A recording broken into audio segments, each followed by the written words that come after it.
Ay magandang umaga po. 12:59 at tayo ay magla-live lamang para 11:59 pala, no? Para talakayin lamang yung kaipalan ni ni Erwin Tulfo, na kung saan ay nagpalabas pa siya ng tinatawag na kalatas o statement na imbestigahan daw lahat, pati kontraktor sa na ba na bumagsak na tulay sa Cabagan, Santa Maria. Akalain mo wala talaga siyang nagkukunwari siya ng na wala siyang alam, ngayon lang naman alam. Tingnan mo ang kaipalan niya. Papakita natin matagal niya nang alam at noon ay alam niya na depektibo na, pero ang ginagawa niya ay hindi niya inaalintana na siya ay nangutong pa siya noon. Good morning po, Ma'am Shi. Super Ma'am Shi, Shirley Bautista. So ngayon, ang pag-usapan natin po ngayon ay si Mr. Erwin Tulfo. So, entra Erwin Tulfo. Ito po yung sulat niya. Nag-post pa siya ng sulat niya sa Twitter at saka sa Facebook. Ito po yung sa Twitter ang ating buksan. O sa X. Ayan. Yan. Basahin natin. Ano ba sinabi niya rito? Sinabi rin rito, Representative Erwin Tulfo, ACT-CIS Party List, March 9, 2025. Deputy Majority Leader Erwin Tulfo, press release. Jail the designer, contractor, and DPWH officials responsible for Cabagan Santa Maria Bridge collapse, Congressman Erwin Tulfo. Basahin natin. It is crystal clear that the collapsed Cabagan Santa Maria Bridge in Isabela was done cheaply so someone could pocket the excess funds from the project. This was the sentiment of ACT-CIS Party List Representative and Senatorial candidate Erwin Tulfo in a radio interview when asked if he saw corruption in the recent collapse of the bridge on February 27. Tanong niya, why would you construct a bridge in a province that can only support light vehicles? It does not make sense, the lawmaker lamented. If there was a design flaw, how did it pass the standards of the Department of Public Works and Highways engineers? He further questioned. We must hold accountable and imprison all individuals responsible for his substandard bridge to deter others from doing the same, Tulfo added. Look, 1 billion pesos from the nation's coffers were allocated for this bridge only to be compromised. For what? Obviously, to increase the kickbacks of corrupt officials, individuals who took advantage of it. The Solon pointed out. There were even reports of design errors, yet the DPWH still allowed the contractors to proceed with construction. Why is it that? Tulfo asked, highlighting the possible link to corrupt practices. He surmised the contractor must have bribed the DPWH inspectors and supervisors, blinding them to the project's non-compliance with government standards. Nakita nyo? Ang nakita nyo dyan, parang ang dating ay ngayon lang alam ni Erwin Tulfo ngayon lang nalaman nagkaroon ng pagkulaps ng tulay. Kapanipaniwala ba yan? Nako, hindi po. Kasi ang katotohanan ay matagal na niyang alam yan. Matagal na nang alam yan at in-interview pa niya sa kanyang program sa Punto Asintado si Engineer Ray Alconcel na siyang Regional Director ng DPWH sa Region 2 na siyang may direktang supervision at control sa pagpapatayo o pag-construct ng nasabing Cabagan Santa Maria Bridge. Okay? So ano ang aking katibayan? Ito po, ipapublic ko po ang aking katibayan na nagsisinungaling lang ito si Erwin Tulfo at gusto pang sapawan si gusto pang sapawan si BBM. Na si BBM naman, sinisisi ang design. Nako, paano ba yan? Ngayon, nanindigan po, sa susunod ko na siwalat yung ibang mga issue dyan. So ngayon, bago ko ibigay si BBM, tingnan nyo ang ginawa ni Erwin Tulfo noong araw. Ito po ay mahigit ng isang taon, July 2024, ay nakausap niya ang regional director ng DPWH noon. Ang pangalan ay si Engineer Ray Alconcel. Ibig sabihin noon ng interview siya, alam niya na may depekto ang tulay. Ngayon gusto niya palabasin na ngayon lang niya alam. Ano ka ba talaga, Erwin? Nanluloko ka, no? Niluloko ang Pilipino. Yan. Pakinggan natin, palakihin ko para makita ninyo lahat. Lang by Aljo, dyan sa Isabela, pinondohan ng over 600 million yun. Gano? Ng Department of Public Works and Highways. Wow. Pero ngayon, hindi pwedeng daanan ng 4 wheels. Bisikleta lang at 2 wheels motor. Bakit? Ano nangyari? May haba na, Kita mo ang yabang bang salita. Bisikleta lang at 2 wheels na motor ang makadaan. So, ayan, yan ang tulay. Itong programa niyang ito ay tingnan natin kung anong petsa niya ginawa to. Ginawa niya ito noong February 20, 2024. So, yan. February 20, 2024 niya ginawa to in interview. 557 meter o kalahating kilometro. Ang ganda, Dadaan ka sa, maganda lang sa aerial. Okay. Hindi na pwedeng daanan yan. Tingnan, wala dumadaan. So, tao lang pwede dumaan dyan? Tao or motorsiklo. Tricycle nga, hindi pwede dahil 3 wheels. 2 wheels lang. I can't believe. Magkano yan? 600 plus million. Sus, forbida. Inaasahang magbebenepisyo sana rito ang 2,751 ng mga motorista araw-araw. At dahil sa aesthetic design ng tulay, inaasahan sana na mabuboost yan ang turismo sa probinsya. Napakaganda. Ganda. Ang problema, umuuga raw ang tulay. Baka kahoy ang niya, pundasyon. Anong kahoy? Tignan mo naman, bakal simento yan. Yung time pa lang yon, alam niya na umuuga-uga ang tulay kung dadaanan. Alam niya na. Alam niya na. February 20, 2024, alam niya na. Bakit wala kang ginawa? Congressman ka na noon. Bakit wala kang ginawa na Quadcom hearing para dito sa tulay na to nung araw na yun? Kasi binigyan ka ng pera ng kontraktor, kaya hindi ka na umimik. Ito, pagpatuloy natin ang mga binabanggit ni Erwin, tawag ko na, mga Bastos Dynasty ito. Erwin Tulfo, Bastos Dynasty. Kasing bakal yan, tumuga-uga. Pag tricycle daw, talagang delikado. Kaya meron daw tagabantay, 4 wheels, sorry. Hindi ikot pwede. Kayo. 2 wheels lang at saka motorsiklo. 600 million. Ang tanong ng mga residente, substandard ba ito? Substandard. Talaga. Mabuti nilang may isang magaling na magiting na vlogger na sa construction siya. Mga binablog niya, construction. Sabi niya gano'n, mukhang ito ay substandard. 600 million na buwis ng taong bayan, hindi na magamit. Yung buwis 2018 pa lang. Yeah. Ano pala tayo? 2004. Biro mo, hindi na magamit. DPWH, mag-practice na kayo magpaliwanag mamaya, ha? Gamitan nyo ng mga terminology na hindi namin maintindihan ni Bay Aljo, ha? Yan, ha? Mga kung ano-ano dyan, mga structural, ha? Pati mga computation, ha? Mag-practice na kayo. Sabihin mo dyan na, ha? In English, ha? Listen, mag-practice na sila. In English, ha? Okay.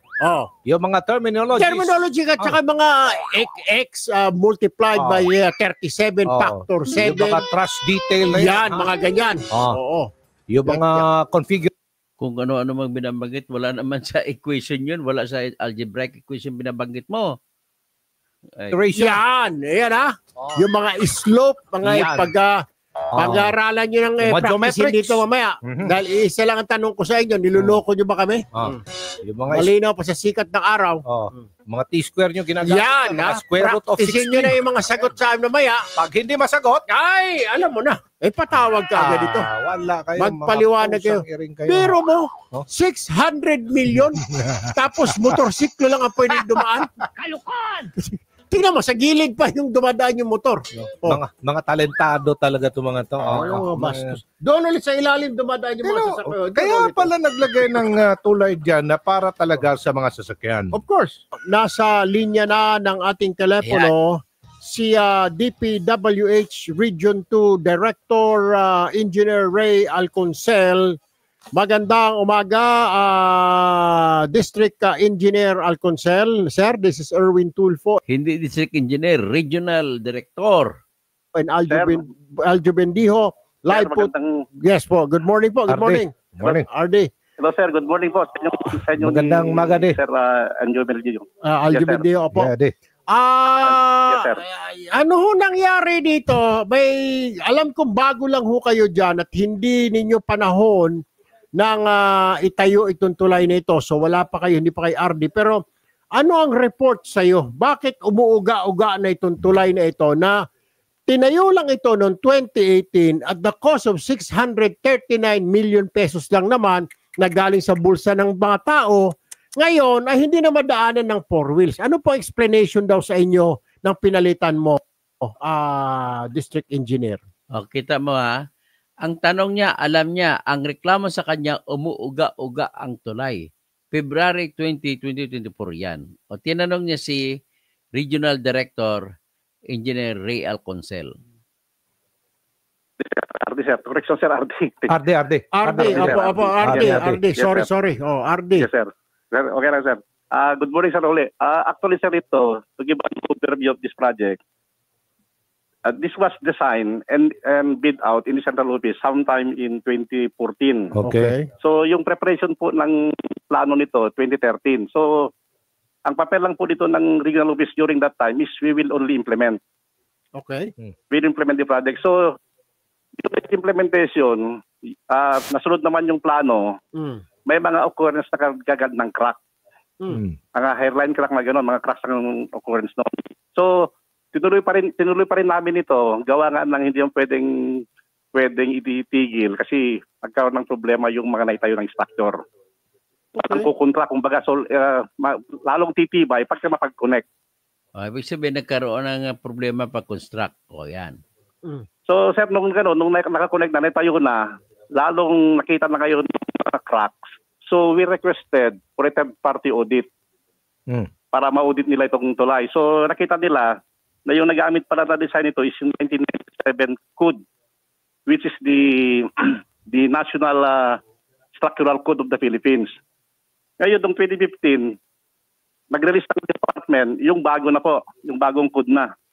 Yung new code, yung Design Guideline Standard Audit, yun na yung ginawa. So, since we request, hindi na namin pinadaanan, so nag-request na kami ng pundo nito for the strengthening para magamit. Now, nag-release naman ng Central Office sometime in 2022 ng 100 billion para strengthening. Pero the title itself is mali kasi new construction nakalagay. Isinuli namin.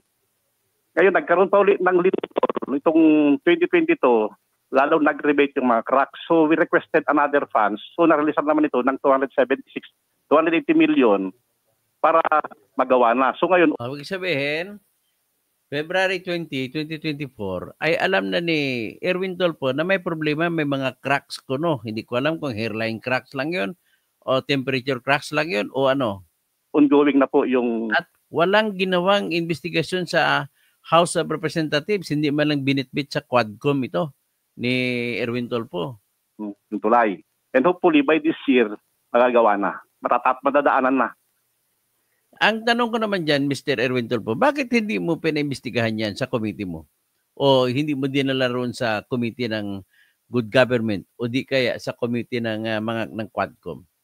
Kung talagang sincero ka, kung hindi ka nabigyan ni Ray Alconcel at ng contractor na si Richard D. Interior, ay dapat na i-report mo na to. Alam mo, Actually, it's already 60%. alam mo, Yan, ha? District Engineer Alconcel, I'm sorry, RD. Regional Director Alconcel, kayo Sir. nag-implement ng proyekto, tama? Yes, sir. Yes, sir. When you say implement, kayo ang nagtrabaho niyan, tama? Yes, sir. Kami nag-supervise. Supervision. Supervise, okay. Siguro naman, hindi ako nag-aral sa engineering school at mabuti na lang ang kinuha ko ay accounting. Sa engineering, you are taught kung yung construction, yung gagawin ninyong building, tulay is matibay. Meron pa kayong pinagbabasihan. Tama or mali? Meron, sir. The plans. The plans that was The given to us. plans, correct. Yes, Nakita sir. Yes, ninyo sir. na may crack, tinuloy nyo pa rin. What in the world is happening? Alam ninyo na magkakaroon na ng problema as engineers. Alam ko may mga nagsusupervise sa engineers dyan. Nakita nyo na may mga crack, may deficiency na. Itinuloy nyo pa. Sinayang lang ninyo Yes, sir. yung salapi. Sige, answer me.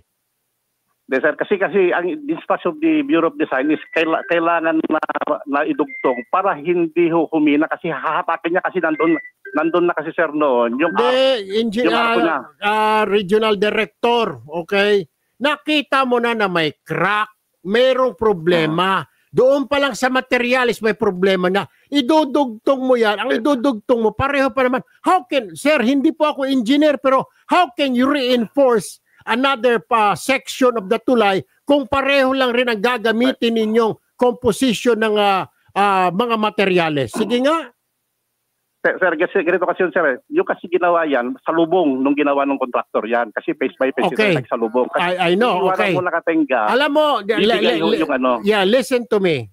And, From the very Yes, sir. start in RD, mali na kaagad yung design. Oh. Ikaw maintindihan mo Engineer niya ka. dahil engineer ka. Yes, sir. Mali na Yes, sir. kaagad Yes, ang sir. design. O, paano mo nasabing mali ang design? Erwin Tulfo. Hindi ko alam bakit inaprubahan. Bakit nabigyan ng ponde ang lintik na tulay na yan? Sa itsura Intek na tulay pa ako magsalita.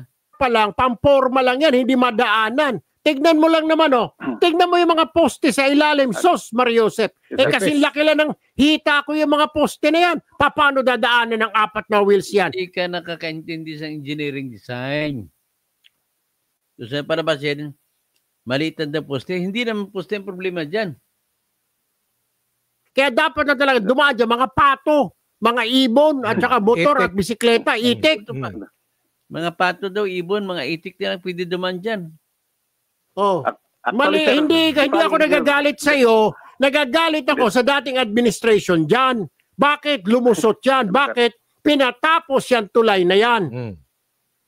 Sir, ganito. Actually, yung project din, nag-request na itigil. Pero the suggestion of the Bureau of Design is ituloy.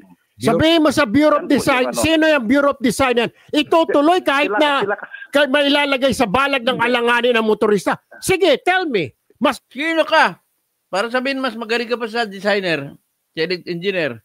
importante bang ituloy kailang completion ng project o safety ng motorista? You tell me. Ano ang priority mo as DPWH Regional Director? Priority, safety of the motorist or Yes, sir. kailangan accomplishment of the project? You tell me anong The priority. safety of the motorist, sir. The Thank safety you. of the motorist. Yun lang ho yun eh. Yes, sir.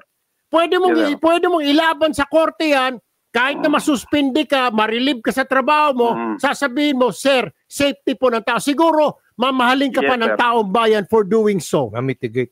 Of Tama, course. sir. Tama, sir. Tama. Sino ba yung dating, kanino bang administration ito na ginawa ito? Kaninong regional director? Anong Sir. pangalan niya, sir? Marami, sir. Marami na nagdaan. From the very beginning, may mga yung preparation pa lang. Pero yung director, buhay pa ba yung mga yon, yung mga sumama na kay Lord? Oo naman, sir. Pakayin. Buhay pa sila. Oo naman. Oo, sir. Oo naman. Humihinga pa, sir. humihinga pa. Alam Pero mo, retired so lang. 639, so umaakyat pa ang bilang nito. Nadagdagan ng 100 million, 200 pa eh. may 200, so aabutin ng 1 billion itong tulay na Grabe, ito. no? Tama 1 po ba? Yes, sir. Kasama itong 2023 and 2024, maabot ng 1B. Ha? More than 1B.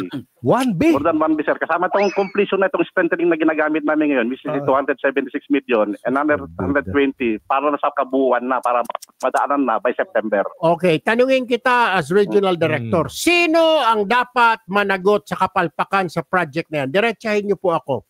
Is it the contractor? Sino That is po? the purpose of the third party audit, sir. The third party audit, wala siyang binanggit na may kasalanan.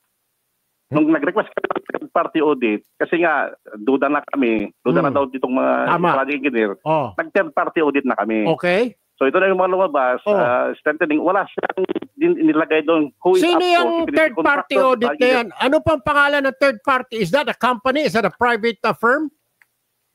Private yun, sir, si Adams Abinales. Adams Abinales. Is it a company or is it an individual? Adams Abinales. Company ba? Kumpanya ito? Juridical person? Tao yata ito, third party. Adams Abinales. Siya nag-inspeksyon. Yes, sir. Structural engineer siya. Wala siyang sinabi tungkol sa mga crack na yan. Wala siyang sinabi na delikado ang tulay na yan. Wala siyang sinabi na gano'n? Siyang nagsabi, sir. Siyang nagsabi, we requested funds para lang ma-strengthening na at madaanan na. Kasi, pero wala siyang sinabi kung sino ang dapat managot dito. Kasi sinayang na naman ang kwarta ng taong bayan in regional director. Ulitin ko po mataas lang ho ang boses ko pero hindi kita pinapagalitan dahil wala kang kasalanan dito. Naiinis lang ho ako dahil pera mo yan, pinantustos natin yan, pera ko, pera natin lahat, buwis natin yan na binabayad sa mga bat at kung ano-ano pa, napunta lang sa wala. Nagsayang tayo ng kwarta. Di po ba, RD? Yes, sir. Yes, sir. Tama, sir. Tama.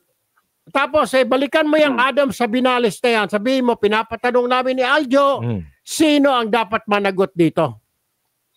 Sige, sir. Sige. Sir. Ito bang Adams na nagsuggest ng karagdagang pondo? Hindi. Ang tinignan lang niya, yung defects. Kailangan may strengthening para magamit, sir. Ang tanong ko nga dyan, yung nagsusupervise dito, nakita niya na may mga cracks galing sa DPWH. Hindi pa kayo, ano ito, bagito ba ito? Mga OJT siguro yung mga engineer ninyo. Hindi, sir. There are 6 project engineers. Nag-request na, sir. Yun nga lang. Yung instruction ng Central Office nga, ituloy nyo lang, the Bureau of Design. Sino nagsabi na ituloy lang? Sino ang pangalan nun? Sa Bureau of Design. Wala naman na pangalan, sir. Pero Bureau of Design ng DPWH. Yes, sir. Sino yung mga buang na yan na pinasabi ituloy lang, may crack na nga? Sino ba itong mga design na ito? Kung makasalita, wagas. Kala mo matalino. Wala kang alam sa design Siguro baka ang dinidesign lang nito mga nicho. Insulto pa. Mga muso. Mga nicho lang na dinidisenyo nag-design. Saka musoleo. Leo, baka doon siya nagdi-design. Dahil sa pakisabi sa kanya, RD, pakisabi sa Bureau of Design ninyo, sa DP, pag nagkaroon kayo ng general meeting, sabi mo, pag may mga crack na yung mga proyekto natin, pwede bang itigil na lang? Pakibanggit mo yung pangalan ko kay Secretary Bunoan, sir, nagagalit si Congressman Tulfo dahil bakit daw itinutuloy mga proyekto, may diferensya na, kailangan tapusin. Mas mahalaga di po ba ang safety, ang buhay ng tao, RD? Para makuha mo sagot, dapat nagpagawa ka ng investigasyon, pinatawag mo si Manny Bunuan at lahat. Hindi ka nang yaw-yaw ka lang ng yaw-yaw dyan sa programa mo. Kala mo, may alam ka sa engineering, wala ka naman alam sa engineering.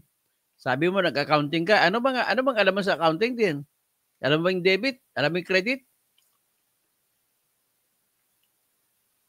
Asar. Bakit mo sabihin na design na may problema? Para maprotektahan mo yung, kasi doon ka manghihingi ng pera sa kontraktor. So hindi ang design ng problema, hindi construction ng problema, kundi design. Para manghihingi ka ng pera sa kontraktor. O ngayon, kung may ipakita ko sa iyo na depekto, construction ang depekto, mas depekto. Ang design kaya ng tulay bitbitin ang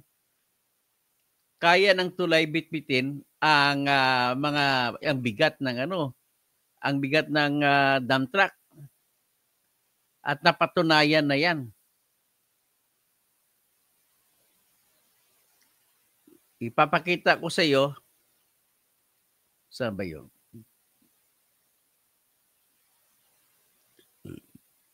Ito, pakita ko sa iyo ang katibayan na wala sa design ang problema.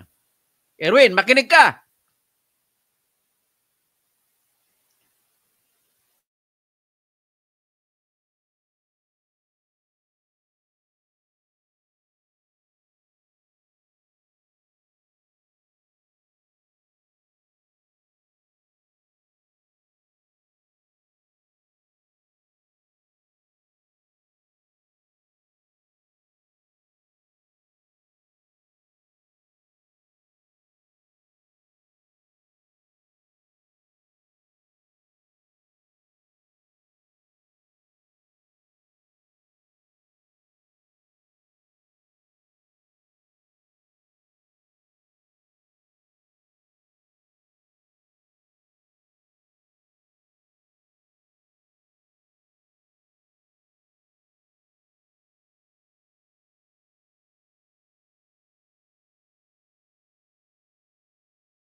Hello, bumalik na ako.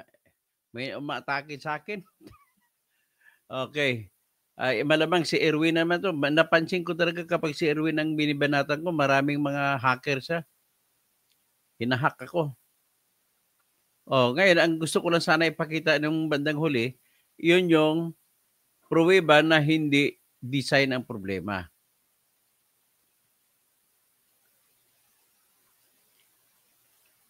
At ipapakita ko sa inyo ay yung katunayan na nakalampas pa nga, nakatawid pa nga yung sa ilang span ang mga dump truck. Tapos hindi ba lang nasira. So, ito yung dump truck. Pakita ko.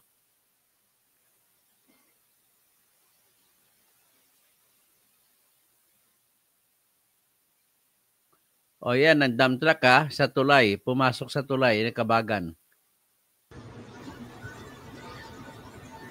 O yan. May nakasalubong pa Hindi mo nakasalubong, magagana truck na yan, pero itong dump truck. By the way, itong kuha po ito sa dashcam to ng dump truck na kuha. Itong video na ito.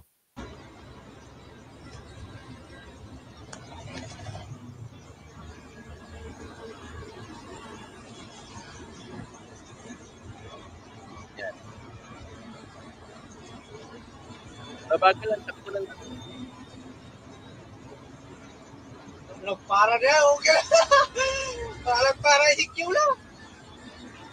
May mag-drive ito ka.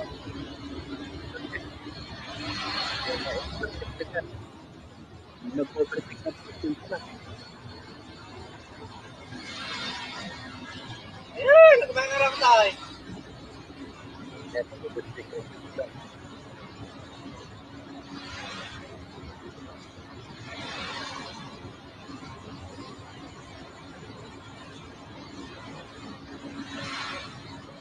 Ayan, magaling na.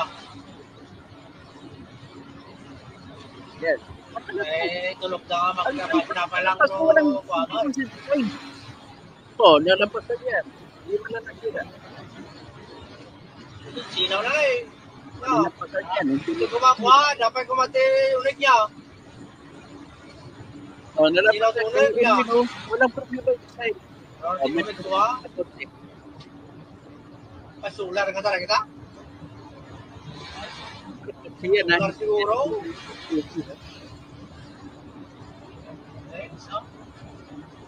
Nadugot, maaala ka sular na sa ta.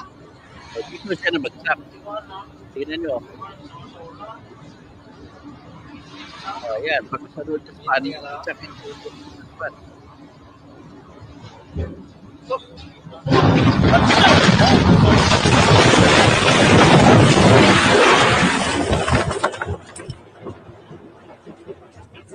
Sana po ang ibig sabihin niyan.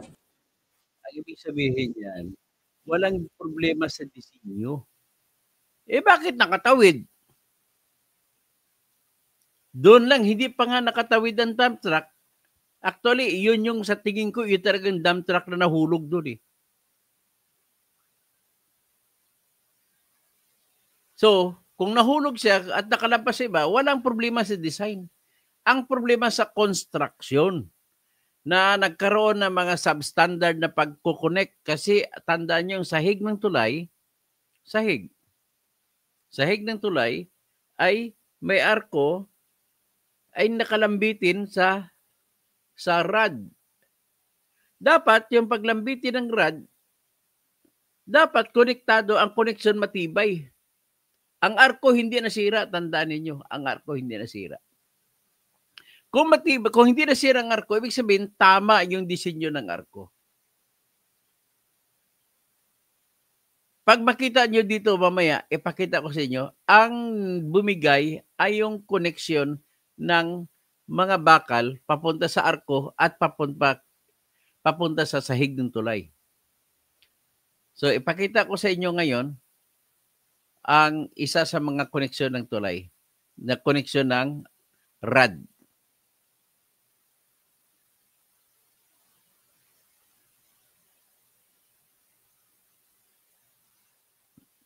O, tingnan nyo yan. O, rod yan. Ang rad, dito ang rad natanggal. Dapat matibay ang pag-connect dyan. Ang problema, hindi naging matibay. Yan po, Erwin Tulfo, ang problema, walang kinalaman dyan ng designer. Ngayon, nakikisawsa ka pa, gusto mo pang umipal kaysa kay Bongbong. Tingnan mo, ito si Bongbong. Isa rin itong hindi din engineer, nagsasalita pa. Dapat hindi na kayo magsalita kasi hindi naman kayo mga engineer. Tingnan niyo si Bongbong Marcos. Si Bongbong Marcos po ay sinulsulan sa likod niya ni Engineer Manny Banubunuan na siyang director ng DPWH na isisilat sa kontraktor. Para yung isisilat sa designer. Para yung kinita na sa construction ay hindi magagalaw, hindi masisilip. Ganon lamang po. Yan ang pinakabuod dito. Tingnan ninyo.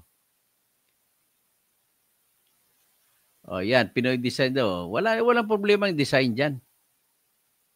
Nito, ang punot-dulo nito, design flow. Design flow. It is a Paano ka naging engineer nga di design flow? Hindi ka naman engineer. Klase ito. Pinapahiya mo pa yung engineer. Daming engineer nag-design yan. Nag-approve mga Doctor of Structural Engineering pa. Ito yung secretary si Manny Bunuan, Kasi kumita sila sa kontraktor. Tandaan niyo sa lahat ng construction, walang kinikita ang designer dyan.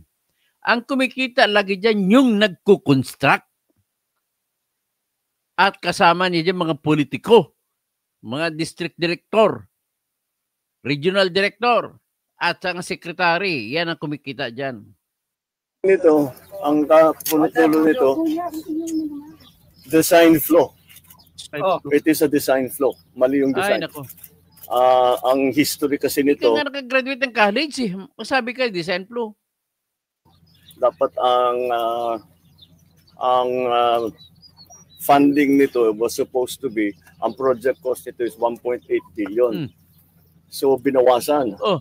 Unang-una, asan ang basihan mo na totoo yan na 1.8 tapos binawasan ang budget? Hindi.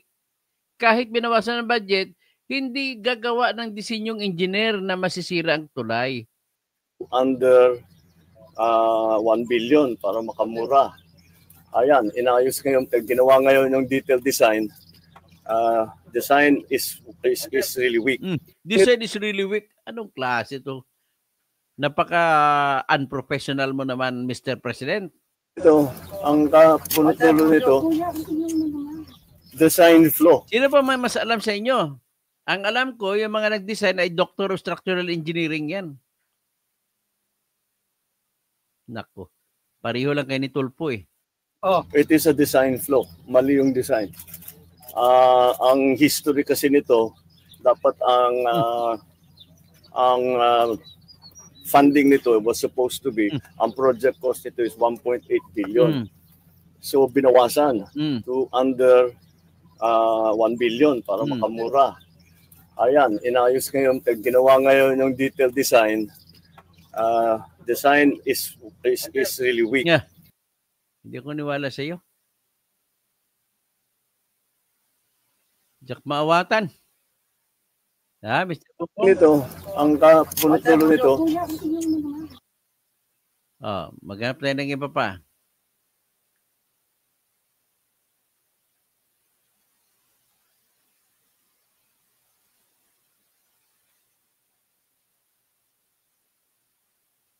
Ito. Meron akong ipakita na litrato at press release noong May 2024. Pinagyayabang pa ninyo, Bongbong Marcos, na magbubukas na ang tulay. Ang press release yan ay anong petsa? Ayan, 2015 na kino-project pero 2017 nyo pinalabas. Pero ito, ang press release ninyo May 24. May 29, 2024. Panahon mo na nito, Bongbong Marcos. At nagbigay pa kayo ng 639.6 million. Yan. So, nagbayabang kayo na mabubuksan siya sa May. Tapos sa February naman, 2024, na-interview naman ni Erwin Tolpo si Regional Director Ray Alconcel. Mga ano talaga kayo. At saka ito pa, ang nangyari dyan, ito naman, pinablis naman ninyo noong August 19, 2020 sa panahon naman ni Duterte ito. Tingnan natin ang itsura ng tulay sa panahon ni Duterte.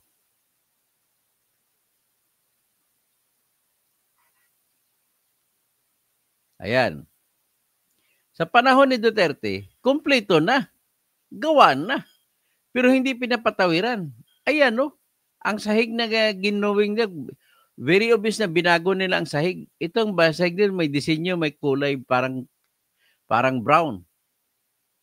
Yan. Yan, sa panahon ni Duterte yan. Tapos binago nyo.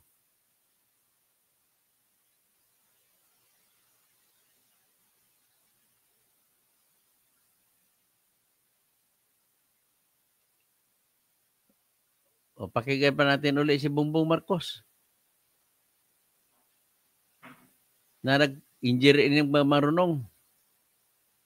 Wala namang alam.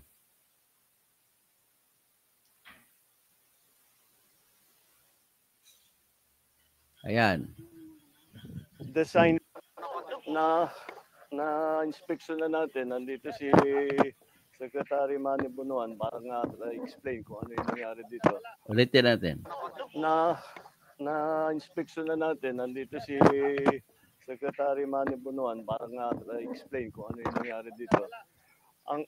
Ang ending nito, ang punot-dulo nito, design flaw. It is a design flaw. Mali yung design. Ang history kasi nito. So anyway, ulit-ulitin lang natin yan. Ito naman po ang ipapakita ko sa inyo na malaking sampal sa inyo. Una, nakita ko sa inyo yung koneksyon ng tulay na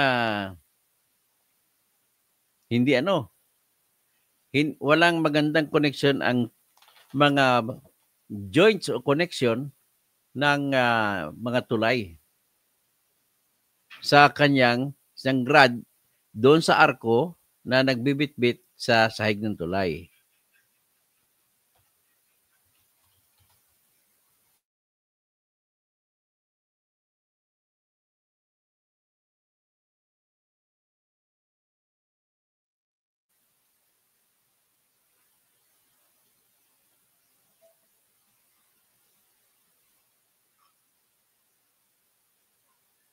Ito, tingnan natin ang may nag-analyze. Ipakita natin. Titingnan natin kung design flaw, kung design nga bang problema. Tingnan natin.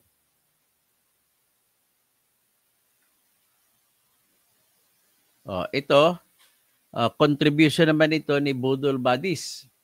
Sabi niya, hindi ito sorpresa sa mga engineers. Ang hindi balancing cable alignment at mahinang load distribution ay posibleng naging sanhi ng structural failure.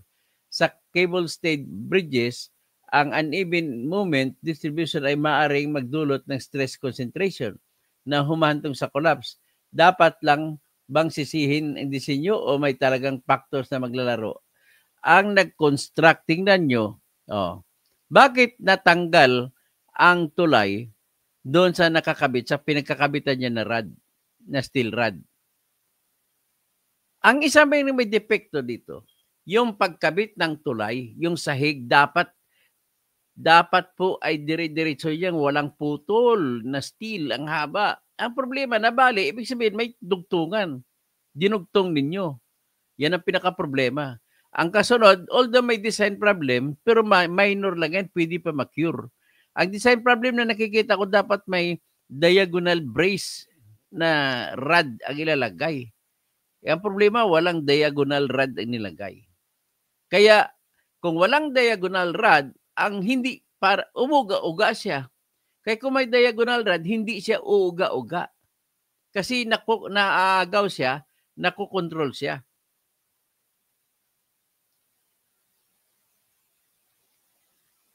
Yan ang problema sa mga kuwan natin eh. O ito, papakita ko sa inyo kung paano ang diagonal rod.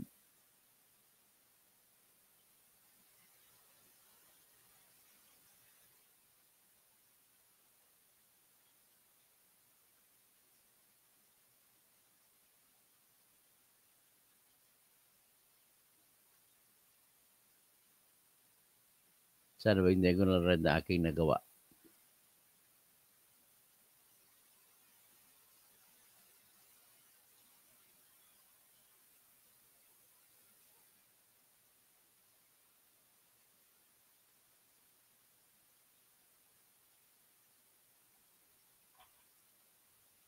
Sandali.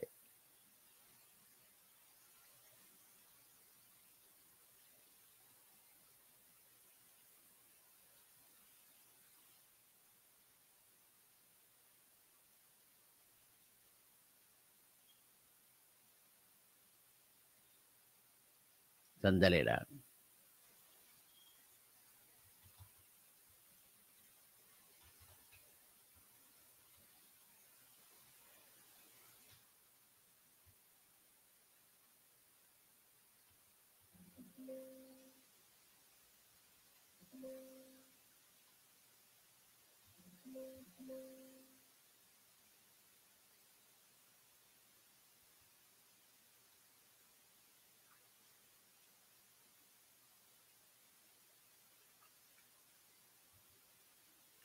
Hanapin ko yung aking nilabas na, no?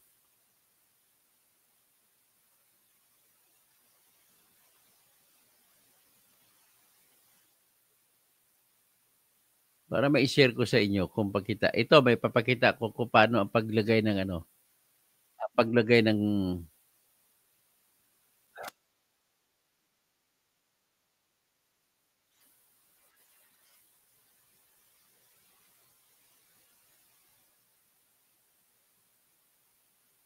okay.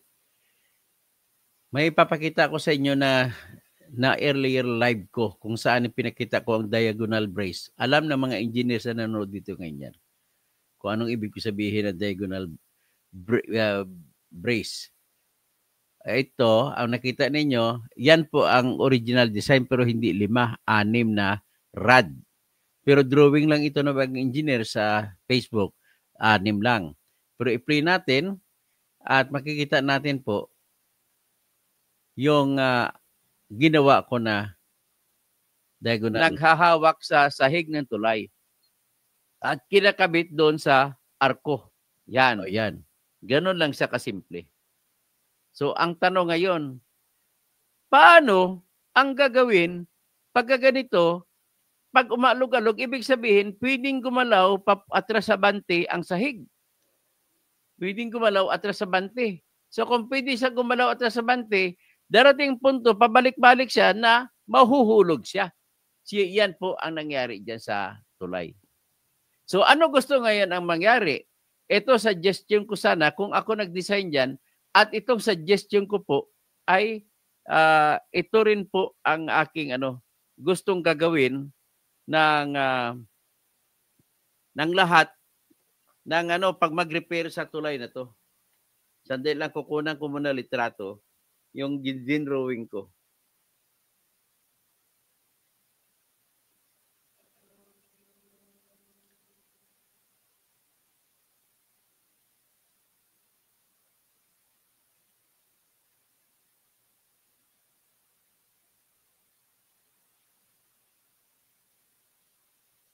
So, itong gagawin natin. Yan po ang... So, nakita nyo, drawing ko lang yan. So, yan ang nangyari sa Cabangan Bridge. 6 na rod. Rod ito nakita nyo. 1, 2, 3, 4, 5, 6. 6 na rod ang nilagay nila. Tapos itong silalim, itong sahig ng tulay. Tapos itong arko na nakita ninyo sa cursor ng aking mouse, ito po ay simento pala itong ginawa, nagbinuo ng arko. So, yan po ang ginawa. Tapos, ang ginawa nila, itong bawat rod ay ibinaon sa simento. Kada simento, binaon. Binaon yun doon. Tapos, sa itaas, nakadikit sa arko. Ang sa ilalim naman, sa tulay, binaon din, supposedly, hindi baon ito eh. Kumbaga, parang binilding lang o may bolt ginabit sa ilalim ng sahig ng tulay para bitbitin niya yung sahig ng tulay. Ang tawag dyan ay slab. Yung slab o sahig ng tulay ay binubuo po yan ng bakal din ang ginamit. Binubuo ng wide flange. Ang wide flange naman, pinorma yan, winilding sa isa't isa o dinikit gamit ang bolt at pinatong sa itaas ng wide flange ang simento at asfalto. Yan po ang disenyo niyan. So, ngayon, nais ko ipakita sa inyo ano ang suggestion ko para dito. Para gumanda naman ang magiging magagamit pa ang tulay. Ida-download ko muna yung ginawa, din-drawing ko ulit at kinunan ko litrato na disenyo ko ano dapat disenyo gagawin dito. Yung tulay. So, absorption na po ng puwersa. Di rin maayos ang koneksyon ng rod dito sa ilalim ng sahig ng tulay. Ay yung sa from the left, may diagonal brace na towards ito po ang gagawin ko, suggestion ko na disenyo dapat para magagamot siya. At least hindi na magastos para sa gobyerno. O, nakita ninyo? So, nakita ninyo, lagyan lang ng diagonal brace. O, diagonal brace sa from the left, may diagonal brace na towards ang down niya ay dumidikit doon papunta sa gitna. Tapos, pag lampas sa gitna, baliktad naman ang angle ng diagonal brace. So, ganun ang lahat ang gagawin. Ano ang magiging function ng diagonal brace? Ang diagonal brace, pag nilagay mo yan, matitigil na ngayon ang paggalaw na back and forth. Matitigil na ngayon. At kung bakit ko nasabi na mas matibay yan, tingnan nyo po yung nangaring disenyo. Ito po yung sa Quiapo Bridge at saka sa Ayala Bridge. Tingnan nyo yung disenyo.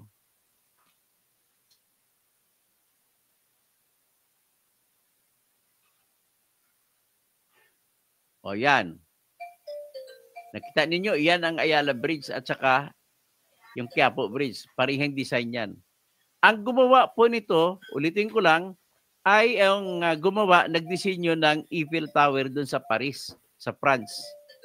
So, yan po ang ginawa niya. So,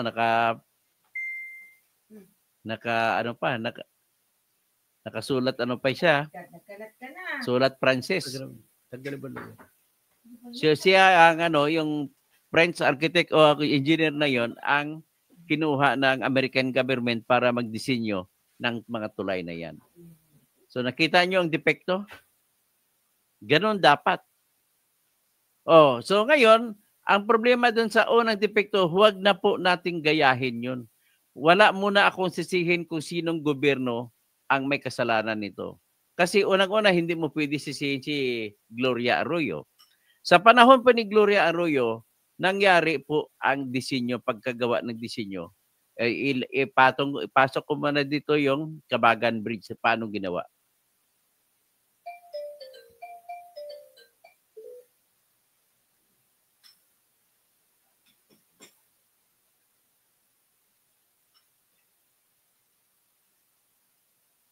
Ayan. Yan ang pagkagawa ng Cabagan Bridge. Cabagan Santa Maria Bridge.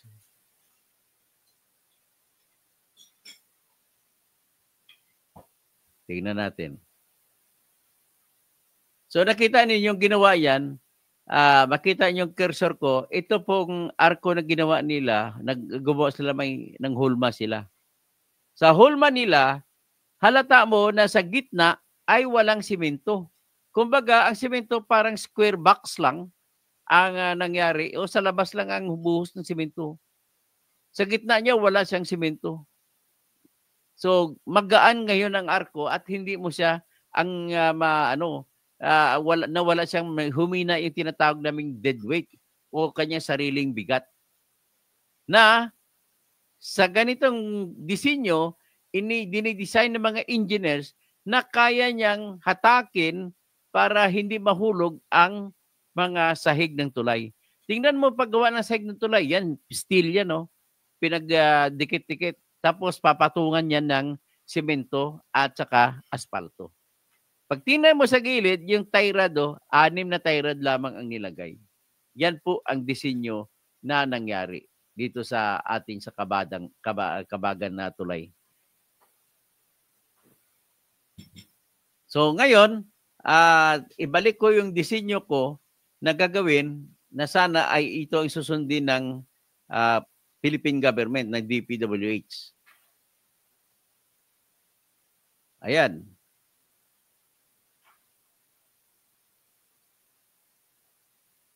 So nakita nyo, meron siyang brace.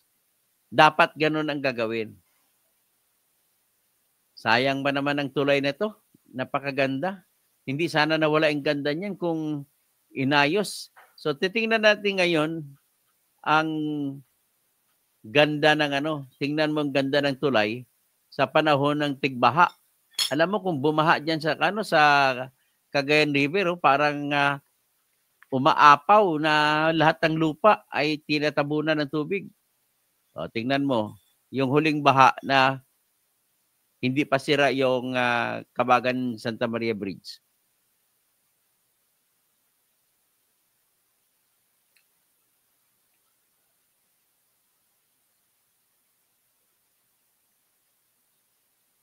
Yan. So nakita ninyo? Yan po ang Kabagan Santa Maria Bridge. So ilang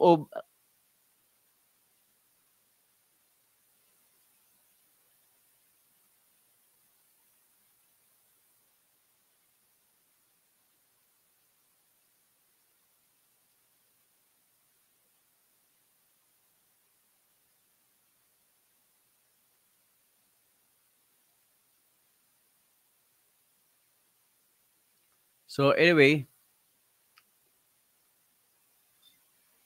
yan po yung vlog ko nung isang araw. Pinakita ko lang kung paano dapat na design ang na maganda. Pero hindi ko sinasabi na mali ang design. Kasi ang pruweba ko nga, nakasyam na takbo na span ang dump truck, hindi man lang nabasag, hindi nahulog. So, ang may problema dyan sa pagkukonstruct, tinipid po ang materialis. At yung pagkakabit ng rod doon sa arko ay tinipid din. At ang pagkabit ng rod doon sa sahig ay tinipid din. At tinipid siya, dapat lagyan ng brace. Bawat frame ng rod. So, yan lang po ang sa akin si Tulfo, masyadong magpakialam, maepal ka talaga. Papapakita ka, wala ka namang alam, di ka naman gumraduate sa college. O, yan lang muna po tayo, sana day. Sino pa bang iba? Karl Marx Short. Yung connecting parts mo, tinipid nga mo connecting parts. J. Gerarte, parang counterflow, parang matigil ng acceleration. Rocket, Santa sa Mamshi, Rocket sa Cebu, no? Bumblebee, kung mabali yan, tensile strength, ang may problema, substandard. Pero alam mo, napansin nyo ba, Bumblebee, wala pong naputol na rod. Ibig sabihin, kaya ng rod. Ganun lang po kasimple. Drawback, vibranium. Yung gilid, yung biga, di makakonect. Nakakonect po yun ng biga sa poste. Alam mo yung problema dyan, drawback? Nakita ko po, nabali ang ng sahig. Kung nabali ang sahig, ibig sabihin, substandard ang ginamit nila na wide flange, na steel. Dapat, dugtong yun, kunik-kunik, homogeneous, walang putol. Ang problema dyan, may putol yun, dinugtong, nangahoy lamang sila. Ganon po nakita ko dyan. So, sa implementation talaga ang may problema. So, yan po ang aking ini-insist dyan. Huwag po kayo, Erwin, tsaka Bibi, magsalita na wala naman kayong alam. Cassandra Daisy, Ferds E, dapat lahat na may kinalaman sa paggawa ng tulay para nagutin. Siguro maganda siguro ipresenta nyo muna sa inyong vlog. Dapat mayroong YouTube channel ang DPWH at lahat ng opisina. Lahat ng proyekto na ipopropose nila gagawin, ipresent mo na nila para kami na mga engineer, magko-comment kami kung anong kulang, anong hindi kulang. Dapat gano'n na lang siguro para transparent. Kasuhan niya. Ako na talaga kakaso na talaga ako nito pero hindi ko isasama sa kaso ang designer. Tapos may sisiwalat ako yung mga doktor pala to, kukunti lang ba na to mga designer sa Pilipinas, yung nagsalita, yung designer sa abroad na Pinoy. Ang dami niya ginawa ng design. Karl Marx may depekto sa cyclic loading, yung span na bumagsak dahil mataas ang vibration, kailangan bisitahan yung mga hangers. Nahugot lahat ng hangers niya. So Nelson Batallones, si Rich dating Duterte. O yun, itong mga Dutertards to na naging BBM, ay nako, mas masama pa to, mas masahol pa to sa DDS. O Cassandra Daisy, Ben Reclamador, tapos nawala niyang kanina inatake ako. Sarap paduguin ang bibig Dr. Kausing, pigilan. Sarap nga paduguin ang bibig ni Erwin Cassandra Daisy, Bing Liwag, sino pa, Emerita Jonila Riojo. Ganyan naman ang mahilig dumada. Akala natin jack of all trades. Drawback by Bumblebee. Sino pang iba? Rosalie Oy. Nabagsak kasi, backdoor na naman. Ay, Fernando Rafael Fernandez Cuervo. Buenas noches, Pilipinas. Okay. Listening from Logroño, La Rioja, España. Sabi ni BBM, dream team daw ang senators. Slate niya, mga bubo naman si Rich. Paano naging dream team yan, BBM? Nakakahiya ka naman. Pinapahiya mo yung lahi ng mga Waray at Ilocano. Di nga niya pusti. Ayan ang plaka ng flooring po ang bumigay una-una. Kasi ang steel na ginamit ay substandard. Tapos yung connection ng connectors ng rods sa sahig at saka sa arko ay hindi maganda, tinipid din. Ang maipit, ang maipilit, gusto lang mapilit, Karl Marx Short, mayabang na naman si Ampaw, Bumblebee, Medi Foster Losa, Linty Magno, nalagyan na yan attorney. Sigurado nalagyan, bakit hindi ka nagpa-imbestiga nun? Sikat pa naman ang Quadcom o Wadcom. Diba? Dadada. First E. Sino pang iba? Super Mamsi, magandang gabi. Goodbye muna for the meantime. Helen Baguio, Rogelio Kakatapado. Hindi dapat magkarugtong ang mga arko para hindi na mahuga. Hindi, actually wala akong problema sa disenyo. Ang problema sa pag-construct. Okay? Hanggang dyan lamang po at magandang umaga. Erwin! Bungangiro! Tolpo!